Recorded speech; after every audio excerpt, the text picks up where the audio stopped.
Assalamualaikum warahmatullahi wabarakatuh. Kembali lagi bersama saya Alivia Diah Kusumastudi, peserta latsar CPNS Mahkamah Agung Republik Indonesia dari gelombang 3 angkatan 6 dan dari kelompok 3. Kali ini saya akan membahas agenda 2, yaitu harmonis, loyal, dan adaptif.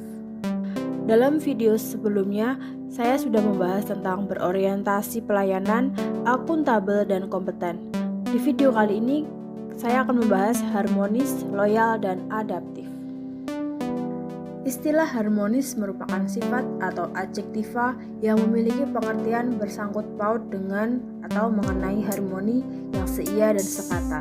Harmonis adalah segala sesuatu hendaknya senantiasa serasi, selaras, seimbang.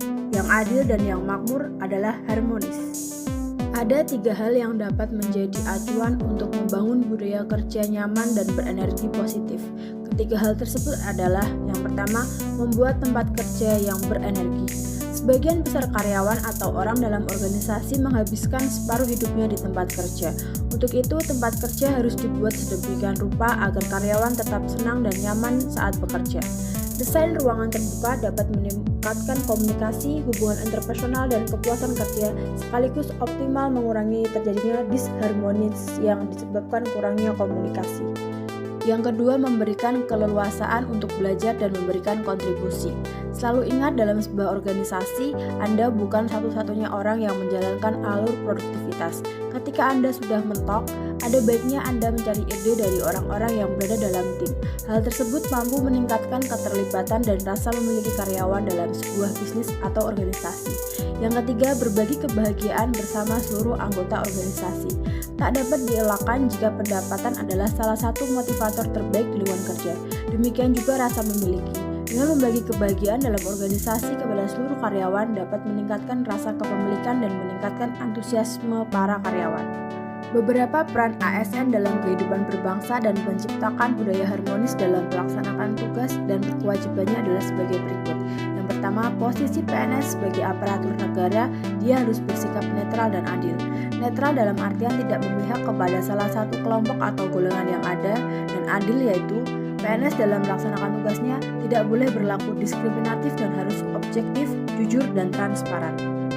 Yang kedua, PNS harus bisa mengayomi kepentingan kelompok minoritas dengan tidak membuat kebijakan, peraturan yang mendiskriminasi keberadaan kelompok tersebut, termasuk di dalamnya ketika melakukan rekrutmen pegawai. Yang ketiga, PNS memiliki sikap toleran atas perbedaan untuk menunjang sikap netral dan adil ketika tidak berpihak dalam memberikan layanan. Yang keempat, dalam melaksanakan tugas dan kewajiban, PNS juga harus memiliki suka menolong, baik kepada pengguna layanan juga membantu kolega PNS lainnya yang membutuhkan pertolongannya. Dan yang terakhir, PNS menjadi figur dan teladan di lingkungan masyarakatnya. PNS juga harus menjadi tokoh dan panutan masyarakat. Oleh sebab itu, setiap ucapan dan tindakannya senantiasa menjadi ikutan dan teladan warganya. Dia tidak boleh melakukan tindakan, ucapan, perilaku yang bertentangan dengan norma-norma sosial dan susila, bertentangan dengan agama dan nilai lokal yang berkembang di masyarakat. 3 kode etik harmonis. Yang pertama, menghargai setiap orang apapun latar belakangnya. Yang kedua, suka menolong orang lain. Dan yang ketiga, membangun lingkungan kerja yang kondusif. Loyalitas merupakan suatu hal yang bersifat emosional. Bagi seorang PNS, kata loyal dapat dimaknai sebagai kesetiaan, paling tidak terhadap cita-cita organisasi dan lebih-lebih kepada Negara Kesatuan Republik Indonesia. Terdapat beberapa ciri atau karakteristik yang dapat digunakan oleh organisasi untuk mengukur loyalitas pegawainya, antara lain: yang pertama, taat pada peraturan. Seseorang pegawai yang loyal akan selalu taat pada peraturan. Yang kedua, bekerja dengan integritas. Pegawai yang taat dengan peraturan dan gaya kerja organisasi punya rasa loyalitas yang besar pula. Secara konsisten mereka bekerja dengan melakukan hal yang benar, tidak hanya sekedar mengikuti atau paham kepercayaan pribadi dan tanpa peduli orang lain tahu atau tidak. Yang ketiga, tanggung jawab pada organisasi. Ketika seorang pegawai memiliki sikap sesuai dengan pengertian loyalitas, maka secara otomatis ia akan merasa memiliki tanggung jawab yang besar terhadap organisasinya. Yang keempat, kemauan untuk bekerja sama. Pegawai yang memiliki sikap sesuai dengan pengertian loyalitas tidak segan untuk bekerja sama dengan kelompok lain. Yang kelima, rasa memiliki yang tinggi. Adanya rasa ikut memiliki pegawai terhadap organisasi akan membuat pegawai memiliki sikap untuk ikut menjaga dan bertanggung jawab terhadap organisasi sehingga pada akhirnya akan menimbulkan sikap sesuai dengan pengertian loyalitas. Yang keenam, hubungan antar pribadi. Sesuai dengan pengertian loyalitas, hubungan antar pribadi ini meliputi hubungan sosial dalam pergaulan sehari-hari, baik yang menyangkut hubungan kerja maupun kehidupan pribadi. Yang ketujuh, kesukaan terhadap pekerjaan. Seorang pegawai yang memiliki sikap sesuai dengan pengertian loyalitas akan mampu menghadapi permasalahan dengan bijaksana. Kemudian, keberanian mengutarakan ketidaksetujuan. Pegawai yang loyal akan berusaha untuk senantiasa meng-sharingkan opini mereka, bahkan saat mereka tahu bahwa pimpinan tidak mengapresiasi opini mereka untuk kemajuan organisasinya. Dan yang terakhir, menjadi teladan bagi pegawai lain.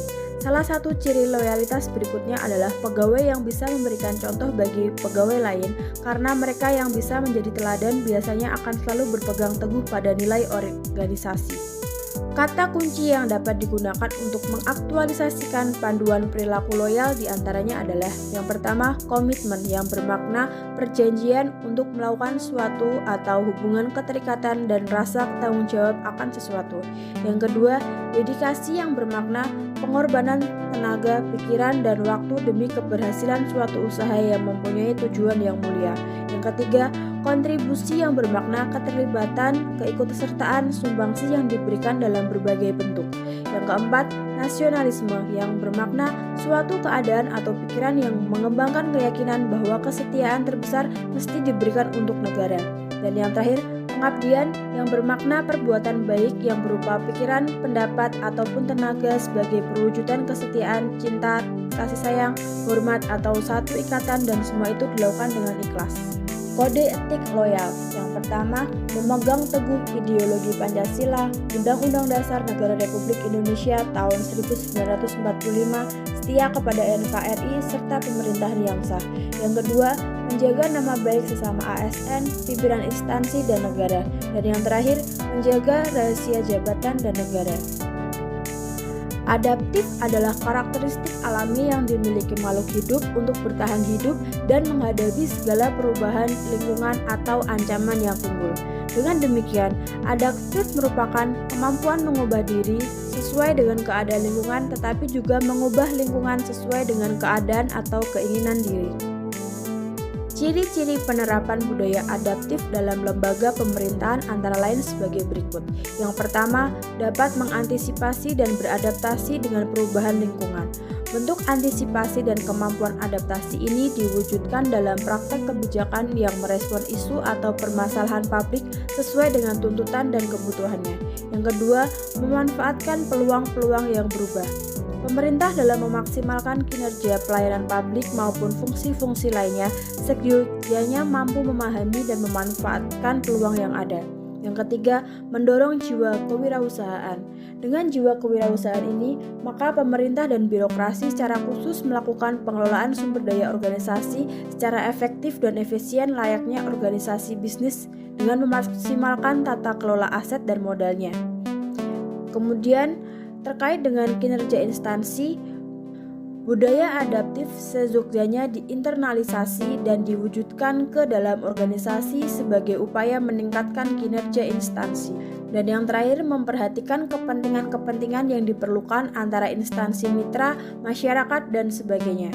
Beradaptasi juga berarti kemampuan untuk memasukkan pertimbangan kepentingan dari mitra kerja maupun masyarakat.